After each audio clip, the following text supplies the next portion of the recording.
हे नितिन, यहाँ खेत में क्या कर रहे हो? यार, सर खेती करवा रहे हैं मुझसे। मतलब मैं समझा नहीं। सर कॉमर्स डॉक्टर चैनल पर मेरा एग्जाम्पल दे रहे हैं। अरे वाह, चलो मैं भी देखता हूँ। Commerce Doctor. Hello everyone, welcome to our YouTube channel Commerce Doctor. Dear students, आज का हमारा टॉपिक है production possibility curve. Dear students, production possibility curve क्या होता है, पहले उसकी डेफिनेशन जानते हैं।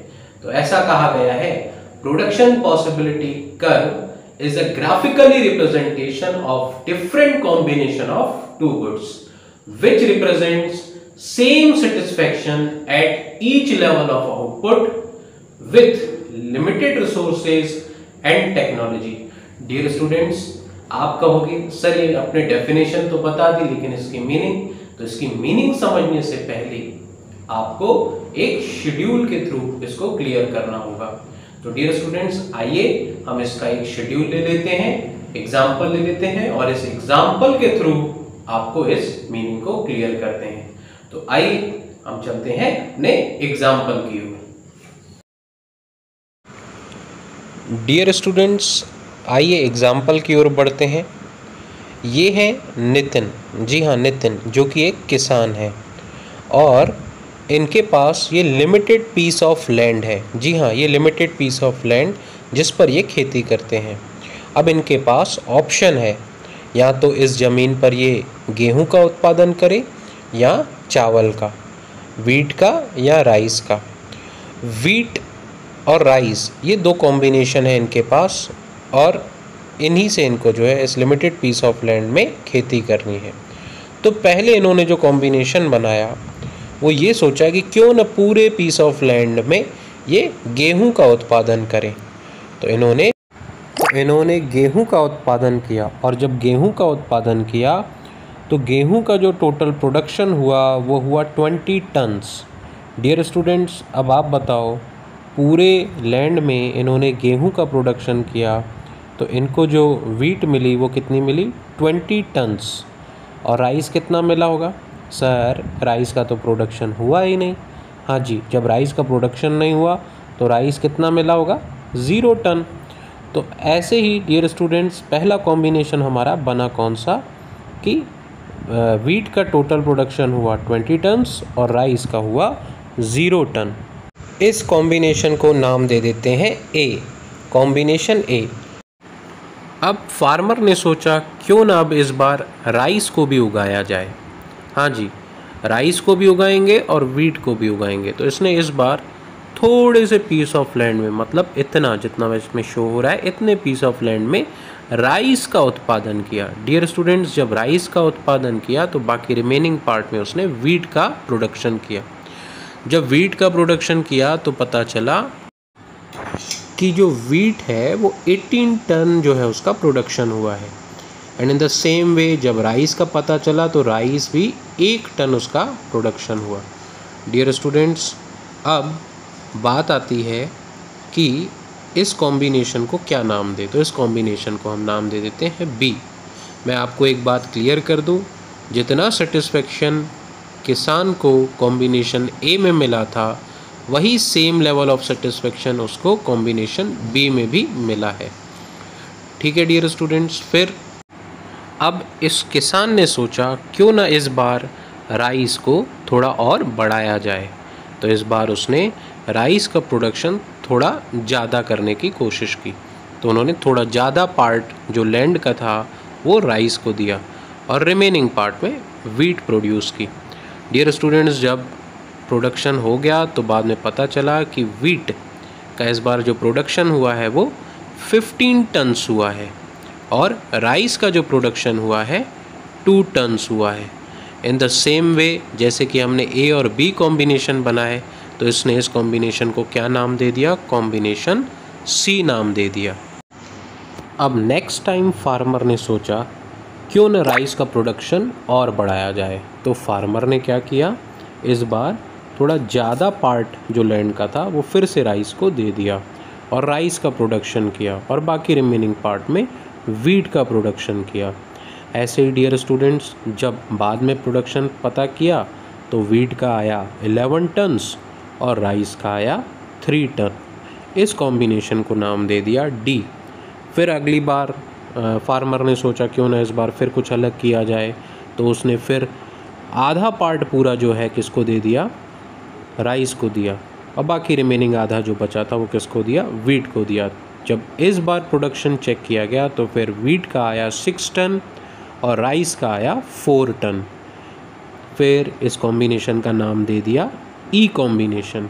डियर स्टूडेंट, लास्ट टाइम फिर उसने ये सोचा अब सीधा का सीधा हमको पूरा का पूरा राइस का ही जो है प्रोडक्शन करना है, तो इस बार इसने पूरे के पूरे उसमें राइस का प्रोडक्शन किया और उसमें जब राइस को चेक किया गया तो पता चला 5 टन्स जो है राइस का प्रोडक्शन हुआ है।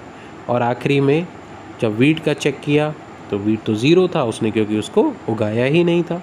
तो डियर स्टूडेंट, जो लास्ट कॉम्बिनेशन है 5 और 0 का, इसको कॉम्बिनेशन एफ नाम दिया गया। अब डियर स्टूडेंट्स, जितने भी डिफरेंट कॉम्बिनेशंस हैं A B C D E F, इसमें हमारे जो फार्मर थे नितिन, इनको सेम लेवल ऑफ सेटिस्फेक्शन मिल रहा है। हाँ जी, सेम लेवल ऑफ सेटिस्फेक्शन मिल रहा है, कहीं पे भी ऊपर नीचे नहीं हो रहा है, क्योंकि लिमिटेड लैंड है। उन्होंने जितने भी ये कॉम्बिनेशंस किए A B C D E F, इनमें इनको सेम लेवल ऑफ सेटिस्फेक्शन मिल रहा है।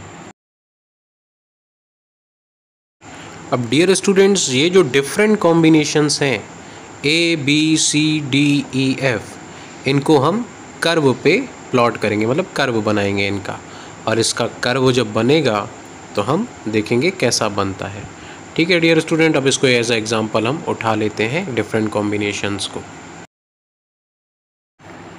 डियर स्टूडेंट्स, ये हमारा शेड्यूल है, जो हमारा कॉम्बिनेशन था वीट और राइस के, ये डिफरेंट कॉम्बिनेशंस हमने ड्रॉ कर ली है। एक तरफ एक्स एक्सिस और एक वाई एक्सिस, हॉरिजॉन्टली और वर्टिकली। ये एक्स एक्सिस और वाई एक्सिस पर हम ये दोनों जो हमारे गुड्स हैं एक्स और वाई, यानी कि वीट और राइस, इनको प्लॉट करेंगे।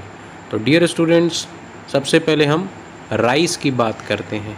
राइस को हम जो है एक्स एक्सिस पर प्लॉट करेंगे। तो आप देख सकते हैं राइस जो है 1 2 3 4 5, ये 5 टन जो हुई थी, इसको हमने एक्स एक्सिस पर प्लॉट कर दिया है। इन द सेम वे वीट की बात करें तो वीट देखिए, हम 4 की टेबल ले लेते हैं और उसमें हम प्लॉट कर लेते हैं 4 8 12 16 20 24। ये हमारा वाई एक्सिस पर हमारा जो है वीट को हमने यहाँ पे प्लॉट कर दिया है। अब डियर स्टूडेंट्स, हम कॉम्बिनेशन बना रहे हैं ए से लेकर के पूरे एफ तक। बात करते हैं पहले कॉम्बिनेशन की। तो पहला कॉम्बिनेशन देखें तो वीट था 20 टन और राइस है 0। तो हमने देखिए वाई एक्सिस पे 20 टन पे हमने एक मार्क लगाया और यहाँ पे 0 टन पे। In the same way B combination में देखिए वीट है 18 टन, तो हम थोड़ा 20 के नीचे 18 पे मार्क लगाएंगे और उधर 1 के ऊपर एक्स एक्सिस पे 1 के ऊपर राइस पे हम करेंगे। सी कॉम्बिनेशन में 15 टन है, तो 15 टन के पास हम जो है एक सर्कल करेंगे ड्रॉ, और राइस जो हुआ था 2 टन हुआ तो 2 टन के ऊपर अपन एक सर्कल ड्रॉ करेंगे। ऐसे ही डी कॉम्बिनेशन 11 टन वीट और 3 टन राइस।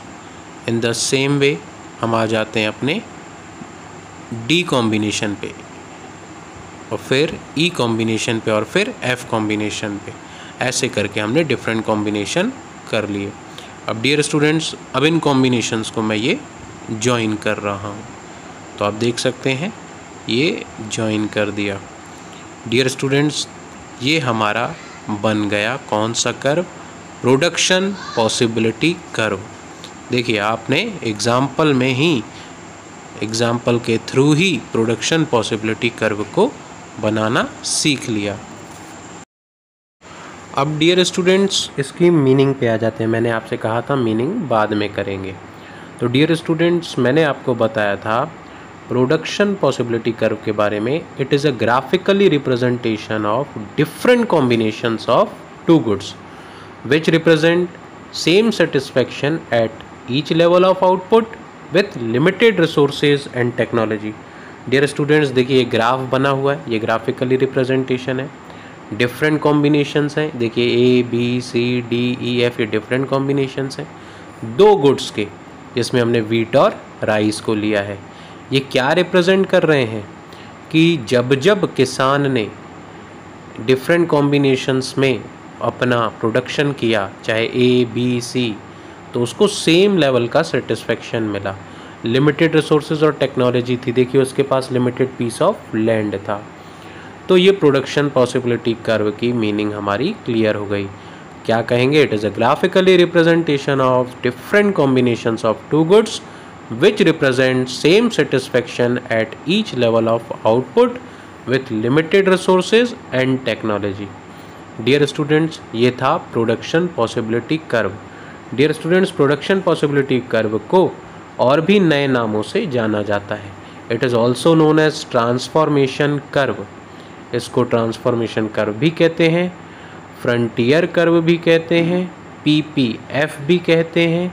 ये कई सारे अनेक नाम इसके दिए हुए हैं स्क्रीन पे। आप इन नए नाम्स का स्क्रीनशॉट ले लें और PPF को अच्छे से क्लियर कर लें। उम्मीद करते हैं आपको वीडियो पसंद आया होगा। डियर स्टूडेंट्स, अगर वीडियो पसंद आया हो तो उसे लाइक करना न भूलें और हमारे चैनल को सब्सक्राइब करना न भूलें। Thank you. Have a nice day.